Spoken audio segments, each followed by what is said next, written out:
Hello there and welcome back to another edition of the Hot Lap Classic Remastered. Today we're taking a look at an icon, the 1999 Nissan Skyline Calsonic GTR GT 500 car.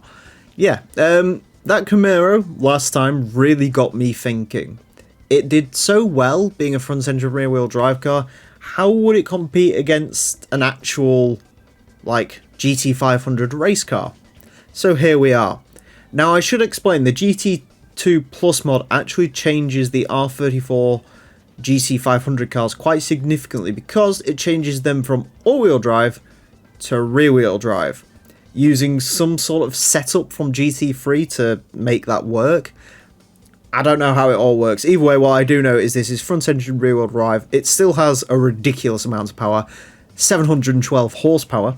1200 kilos, and that's the biggest torque figure I've seen in this series so far, so interested to see how this does. It's going to get 6 laps of the Motorsports Land track to set best time it possibly can. Currently it is the TVR Cerberus LM edition. That's at a time of 28.620. Will this beat that? I suppose it depends how well this does. I mean, the potential's there. It just depends how controllable this is. Being rear-wheel drive now. Yep, it's definitely rear-wheel drive now. I was about to say, you can't even tell, but no, you can.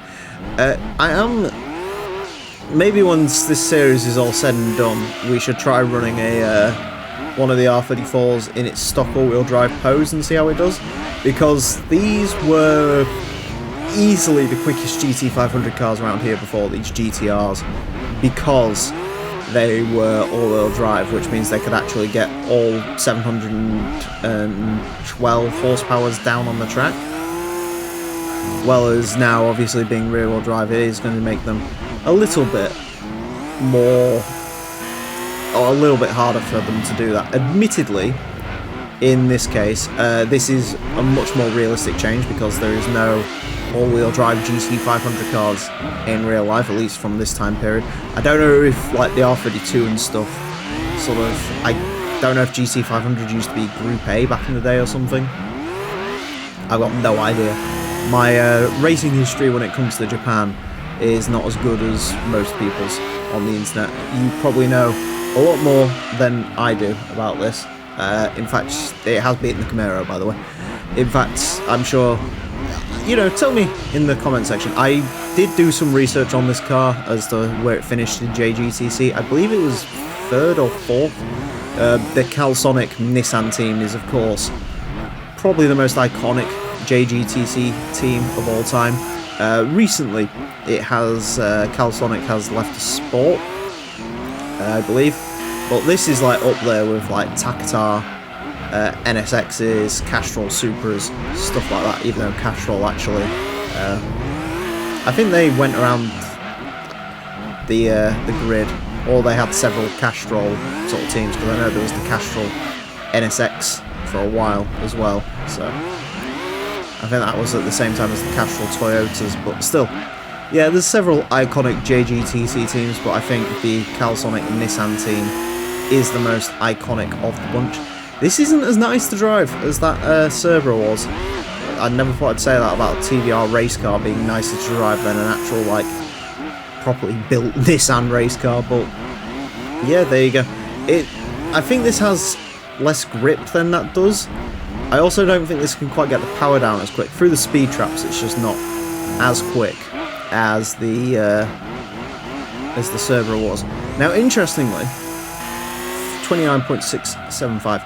Interestingly, I do actually remember, I was looking at this the other day, I think the all-wheel drive version of this car in the old series, which bear in mind that was on a PS3 emulator, so frame rates and stuff can mess with lap times, hence why we're doing a whole new series now. I think it got a 29.5, so this isn't all that much slower than its all-wheel drive cousin. And I will say, if you're driving these on like actual for the GT500 series in the game, despite now being rear-wheel drive, these GTRs are still the best driving of all the cars you can get. The Supra for me doesn't quite have the grip of this, and the NSX is naturally slidey, so yeah, I'd still recommend the GTRs, but they're not quite as sort of dominant as they were before. 29.675. Well, it does beat the Camaro. It is going into 3rd place. It also beats the Impreza slightly, but yeah, there's not actually that much in it. It's not like ridiculously quick, again, because I think it just can't get all that power down anymore.